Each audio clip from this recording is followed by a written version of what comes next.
everyone, welcome back to Encounter Encouragement.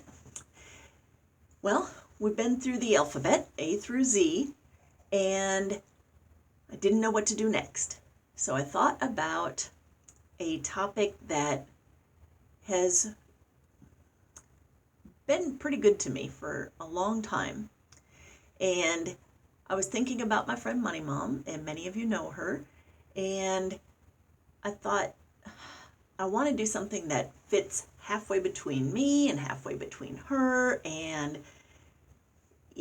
what would that be?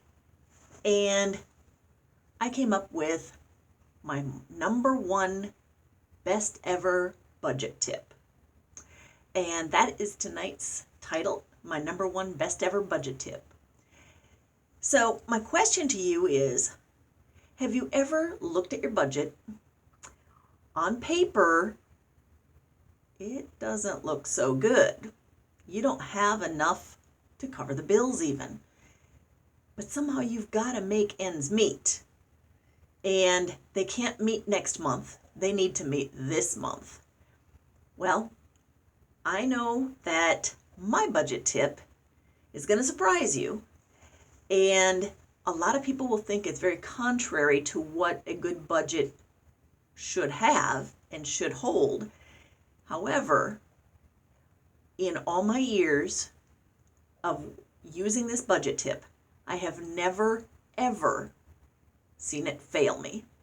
Now, when I have failed to use this budget tip, those were the times in my life when I was least likely to have money, least likely to be able to pay my bills on time, most likely to have to spread those bills right on into next month. And I learned part of this from my dad because he was very adept at this budget tip, although I think his reasons were different. But it's still an amazing budget tip. And maybe if my little doggy here will stop his happy tail, Ozzy, sit. If he will stop his happy tail, then I can get to my number one best budget tip. One word, people: tithing. And I know that sounds so crazy to so many of you, because what is tithing?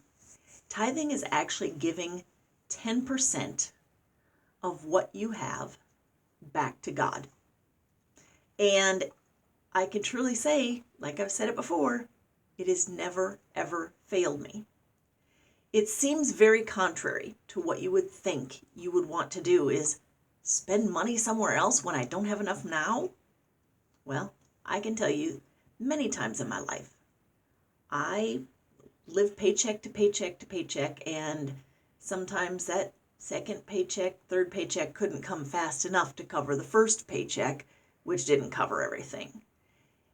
And when I finally realized that the first bill, quote unquote, it's not really a bill, it's just a gift back. It's giving him back what is already his.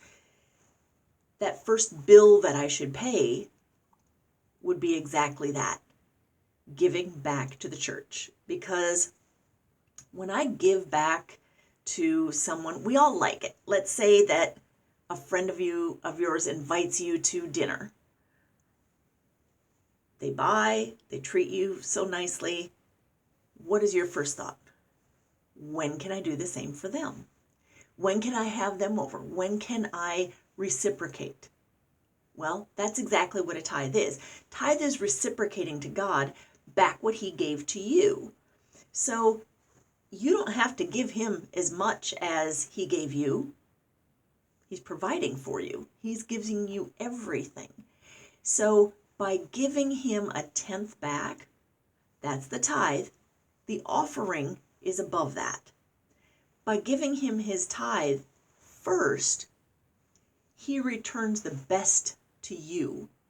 And there were times when, I don't know how I did it, but when I first got out of college and got a job, I was doing okay living with my family or down the street with my brother for a while. Well, then I moved, and I was working about 20 hours a week. I had a small apartment to myself, and as it turned out, I had an injury that caused me to not be able to work my full-time job. I was making $5 an hour, working 20 hours a week, and it was pretty bad. I had car payment, I had student loan payment, I had debt, I had rent, I had insurance, I had all of that, plus the regular bills on top of, the electric and utilities and all of that. I was not making ends meet. And somehow, by giving my money first to God, what never matched on paper, all those bills were covered. And to this day, I'm not sure how exactly that all worked, except to say that's God's principle. He will give back to you when you give to Him first. So, my number one best budgeting tip: reciprocate. Give back to God 1/10 of what He's given you. And here's a slightly second number two. Somebody asked me, do you tithe on your gross or on your net? And I replied with what I had heard from somewhere else. I don't even know where. I would give the author credit if I could, but I don't know where I heard it from. But the response is always the same. Well, do you want a gross or a net blessing? Your choice. So, tell me what's worked in your budget and how you feel God has helped you in the past. I know that, again, over and over and over, on paper it didn't work. In reality, it did. And it's only because of that blessing. So, budget wisely, my friends. Budget wisely. And let me know what you think of this budgeting tip. And have you ever tried it? And if you do try it in the future, I want to know how it worked out for you. Okay? So feel free to leave comments below and like or subscribe. And I hope to see you again soon. I'm going to be starting a new series soon, so you will want to check in for that because I'm sure it'll be a good one. All right. You all be blessed until we see each other again. And I really appreciate you all, and thanks, y'all. Good night.